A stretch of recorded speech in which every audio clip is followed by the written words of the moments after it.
Hello folks, welcome to Jeremy Hadler's YouTube channel. I'm your host Jeremy Hadler, and today I'm going to go through the 2026 NFL draft of the Green Bay Packers and evaluate them, how well they did, how well bad they did. And I'm going to be going through round two, all of their picks of all their selections made up through the trading. We can go through all of that. And of course, we're going to get some Packer news like the Packers picking up Lukas Van Ness's 5th-year option. Was that good? Bad? Yeah, we'll find out as we go through this video here. Before I start, make sure to leave a like on this video, subscribe to the channel if you haven't done so already. We're almost ready to hit our goal again, folks, so appreciate everyone staying tuned, supporting the channel. Love to see it. With the 52nd overall pick in the 2026 NFL Draft, the Green Bay Packers select Brandon Cease, CB from South Carolina. Now, Brandon Cease, he's 5'11", he weighs 189 pounds, had a great 40-yard dash time. He's a great run supporter. That's very good for the Packers CBs because we are terrible at that. Very explosive athlete, long, lengthy arms, able to knock down those passes, able to knock down them, has fluid hips. Now, that's going to be one concern in a little bit I'm going to talk about soon. And he consistently matched up well against the best receivers in the SEC with South Carolina playing against the best schools. He's very good in the press man and off coverage. Pretty good at that. And again, his game is about pass breakups, not being a ball hog, but being a pass breakup guy. And the one other thing I really like about him is he's very young. He's 20 years old. He's younger than me, guys. Why can't I go on the football field and go play for the Packers? I wish, but that's just not happening at all. But 20 years old, that's crazy. The last time I remember the Packers picking a very young guy was Kenny Clark. And we all know how Kenny Clark did for the Packers. Very well, and gave us Micah Parsons. So thank you for that, Kenny Clark. Thank you for that. Now, concerns I do have about Brandon Cease is he turns his hips early. He turns them a little bit too early. Heavily relies on athleticism. Well, of course you're going to rely on your athleticism too much when you have all the traits. You have all that. So that's something you need to improve upon about his technique-wise. He needs to get better at that. Once he improves upon that, then it becomes so much better for him. Now, he does lack zone instincts. That's got to be improved upon. And clean up a little bit of things in the run game. Now, again, he's a great run stopper, but just clean up a little bit of things here and there.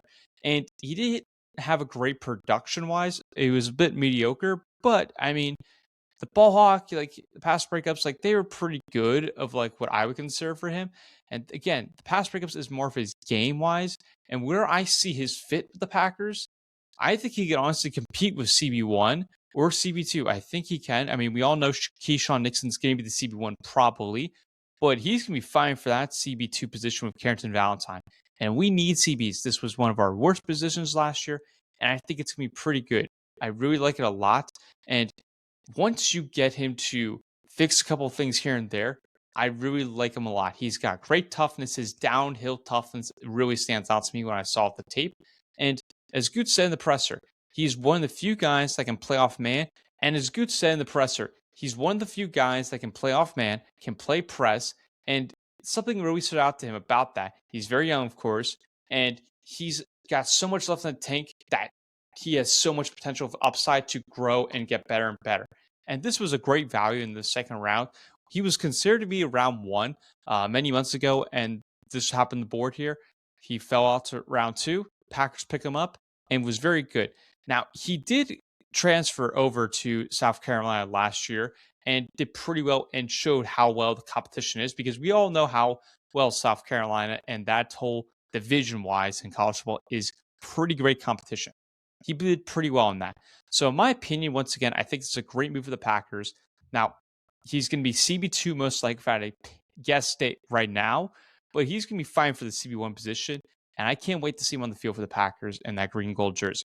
I think it's absolutely great pick here. Love to see it. So we got Brandon Cease, round two here, our first pick. Thank you, Packers. And then heading to the third round here, folks, the Packers trade up. They trade their 5th round pick to move 7 spots up where they originally had 160 of their 5th round pick. They give that up to acquire the 77th overall pick.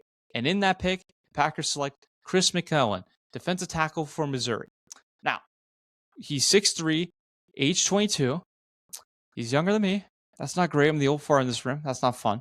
He went to Mizzou. Love to see that because that's what was great about Mizzou last year. The football team was the defensive line. Did a fantastic job there. Weighs 313 pounds. Pretty big dude. Pretty big dude, guys. And the strengths about his game is he has the strength of a point of attack and hard to move one-on-one. So that's pretty good to see there. He has good pass rush upside and ability to collapse the pocket with his power and hand moves, and brings a lot of versatility. And he can stop the run from the interior side. That's where his ball game is more at, of stopping the run.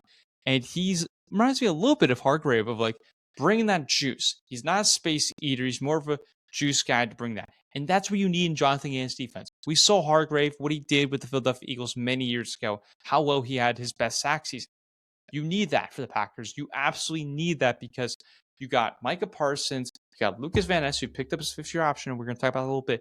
Devontae White and Hargrave, you got to create more pass rush juice so that like you don't have to super heavily rely on Micah Parsons and Lukas Van Ness. We all know Micah can do great and everything, but there are going to be some times where Micah's getting double team or getting the penalty that there should have been thrown almost every single play. We got to get it, guys. We got to increase that. And also the run defense too. I think we did a pretty solid job last year up until Devontae White's injury. That's when everything went downhill. We saw all the injuries, of course, happen there. My concerns I do have with him is he struggles a bit against his balance, and he's not great against double teams. So if he's getting double team, I'm happy if he's getting double team because that leaves other guys open like Micah Parsons, Devontae White, Hargrave, Lukas Van Ness. Somebody's got to bring the production. That's what I like to see. And he's limited against the NFL zone runs of with his balance and everything, gap schemes. So like if Jahmyr Gibbs getting outside, that could hurt us a little bit versus like up the gut. Okay, we got that contained. So we need to work on that a little bit. It might be better to start him more for nose tackle wise. So that way he doesn't have to move too much of the balance wise to go fully outside to the right or the left. So we need that a little bit pick up there. Now he did again with his pass rush. He had 6 sacks last year in his senior season. Pretty good. And overall, I just think with the Packers, they needed this addressed. I mean, Hargrave, yes, we all know how good he could be when he was with the Philadelphia Eagles, I mentioned before. But I just didn't think this solved the issue. I just did not think this solved the issue for the Packers. And we don't know how Hargrave is. That was more of a Band-Aid sign, in my opinion. With McClellan, this is more of like a long-term solution. And you get to learn under Hargrave, which reminds me a bit of traits like him. So having this done for the Packers, I think really helps out well because, again, you got Micah Parsons, Lukas Van Ness, then inside, you got Hargrave and Devontae White. That's how I can speed for the front four. Then McClellan, he's going to be coming up very soon and maybe replacing Hargrave. Could be White, but again, I really like this pick a lot. But we all know of Goody, the third-round picks have not worked out for him well, except for Tucker Kraft. We all know that was great, but you got to nail this pick, Goody. You got to nail this pick here. So hopefully this pick does great for the Packers. I like it personally here. I think it's a good job here. So I like to see that. And then heading to the 4th round, folks. Pick 120 here on the board here. The Packers take an edge, and that is Dennis-Sutton. Penn State. Micah Parsons? Maybe. His height, 6'5", 22. Again, I'm the old fart in this room here, folks. 256 pounds. Yeah, I don't got that strength on me, guys. I just don't. I don't have that body. I don't have the. Yeah, I just don't. I have it virtually here, but not in real life. No, I just don't. Now, what stands out to me about his game is he's very explosive. The first step, and when he's closing that speed for his size, so like has a very good first step. And when he's about to close in, he's got that. Now, he's very good, strong at the holding of the point of attack. He's not getting washed out against the run. He posted 8.5 sacks each of his last 2 seasons. So consistency on the board here are like disruptive in the Big Ten. And we all know how great the Big Ten is and everything.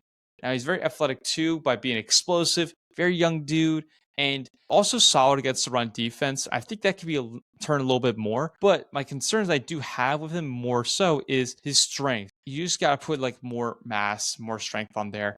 And to be able to create more pressure consistently. We saw with those 8.5 sacks time and time again. Can we see that translate to the NFL? We need to see that more often. Now, what he's projecting more is a high-end rotational pass rusher, then an immediate every down start. He's not going to be replacing Micah Parsons day one. He's just not. He's not going to replace Lukas Van Ness. He's going to have to take some time here to grow. Now, there is potential and there's upside. I like that a lot.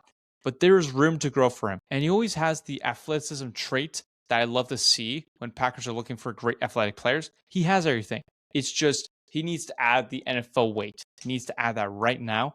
Now, he's young. He's still ascending to grow his game, improving it. But if he can clean up more about his technique and everything, I think this could be a great pick here for Goody. I really think it can. Now, you got competition in the room, which is great to see. You got Barron Sewell, Colin Oliver, Lukas Van Ness, Micah Parsons. Okay, we all know Micah's not going to get his job taken. We just know that. But he creates more competition room. I do like the upside. Penn State kid, once again.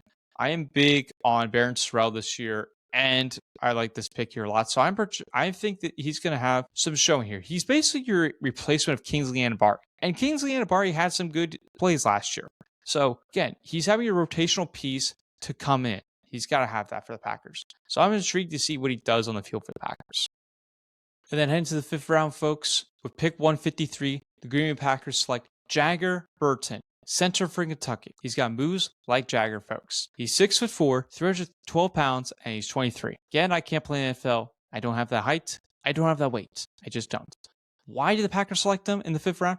Well, A, we did need that as a need, but B, versatility. Versatility is words. It screams and shouts for Goody. That's his favorite word when it comes to football. He can play guard, he can play tackle, played multiple positions throughout college. That is good to see. What stands me about his game here, I mean, obviously the versatility, but he is quick, he's athletic, he can handle the combo blocks, and he's pretty good in his zone-heavy run scheme. So, with the run game, pretty good. He does have a bit of a hard time with the pass game a little bit because he has short hands. And short arms makes it a little bit hard to hold off on guys. With the run, it's quick and it's going fast. Passing, he's got to work on that a little bit. And he has to hold up against the power. When you're not holding up against the power, you're getting bullied and bull rush and getting pushed back and knocked over. You cannot get knocked over. He cannot get bull rush. That's something he has to improve upon is his hand placement and balance. You got to have great balance in order to be a great all lineman. When he has great balance, he's going to improve very well. So he has potential there. I do see it, but there are some concerns I do have. However, with the Packers O-line, somebody's going to get hurt, probably, but he's more of a depth position in helpfulness. Belton, we'll see our former second round pick. We'll see how he does. Then you got Morgan at the left tackle. You got Banks at left guard. You got Sean Ryan at center. Then you got right tackle Zach Tom. So I do like this pick of where I see where he's going with the versatility and everything, just to see, can you improve this guy? Can you change this? Because the Packers did not have a great O-line last year. Can we improve? We absolutely need to improve it right away. That's what I will say about with Jagger Burton here, folks. And then with the 6th round we head to, with pick 201, the Packers select Dominique Jackson, CB from Alabama, 23 age, height 6 foot, 194 pounds. Now, this is more of a depth position, but we already addressed CB, and this is doubling down. I mean, yes, you need CB depth, of course, the Packers, but special teams, he does bring upside, and that's what I like about him. But he has good corner size for the NFL, and he had a great speed. He had a 4.41 at the 40-yard combine, or the 40-yard dash, excuse me, folks. I like that a lot.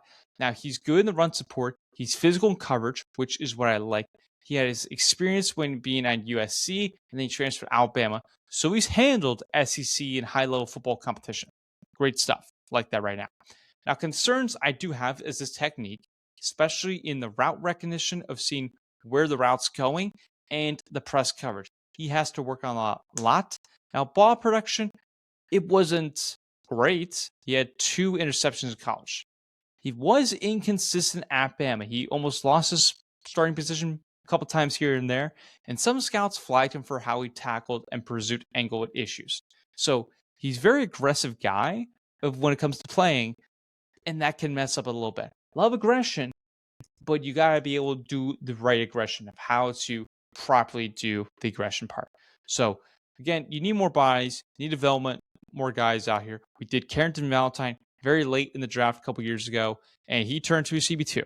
That's not bad given of how he might not be the best CB2, but given what it is, that's good value of what we found very late in the draft for him. So with this, I see more of a special teams guy, but we got to be able to develop his CB game a lot more. And then continuing the 6th round, the Packers trade both of their 7th round picks. Packers, with the 216th pick, select Trey Smack That.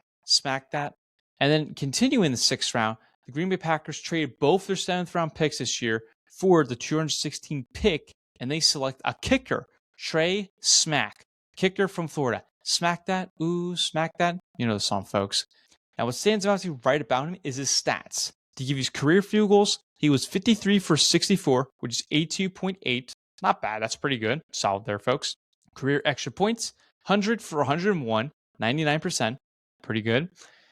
50-plus yard field goals. This is what I like a lot. 10 for 13, a Florida school record. Last year on field goals in 2025, he was 18 for 22. And last year in 50-plus field goals, 5 for 6. And for extra points, of course, 27 for 28. His longest field goal ever was 56 yards. So this guy has a great leg, can boot it from 50 yards plus.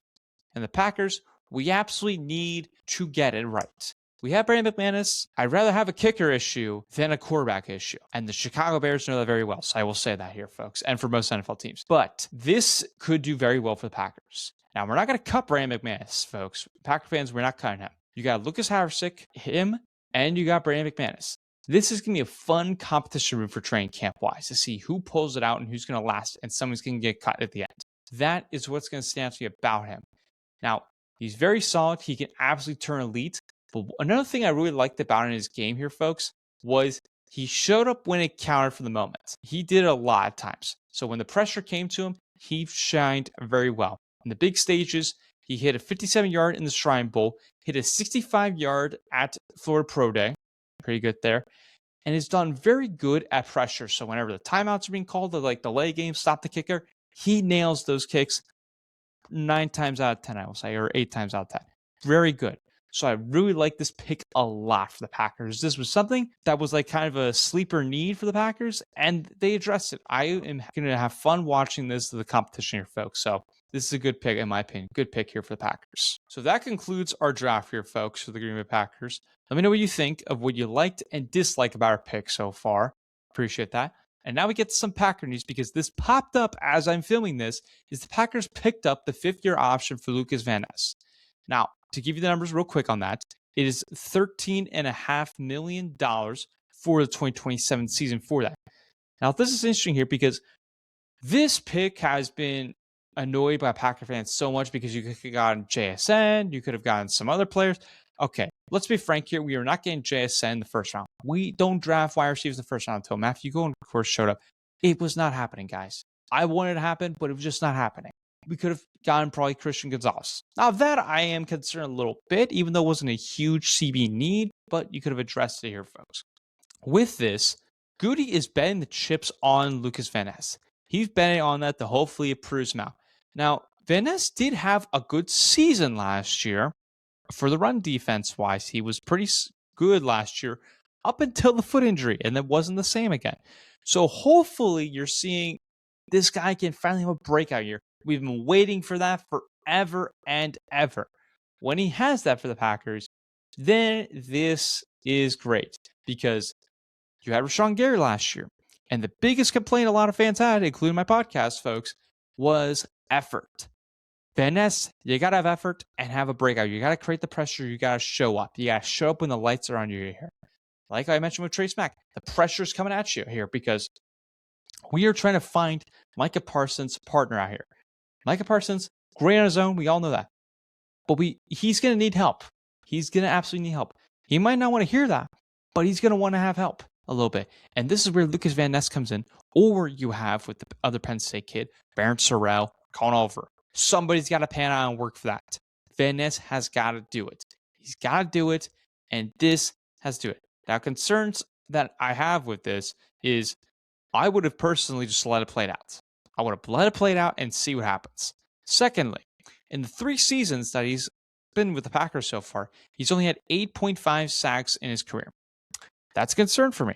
So again, we need the playmaker to show up for us. Otherwise, this is not going to look great for us. We need to pan this out here, folks. Need to pan out here, folks. So that's what I got about the Lukas Van Ness news and everything for the Packers. So we're going to see more extensions kind of very soon. Tucker Kraft, Christian Watson, they've been rumored, so expect them to come out this summer. That will do here, folks. I appreciate everyone tuning in. And as always, go Pack, go. We'll see you later, folks.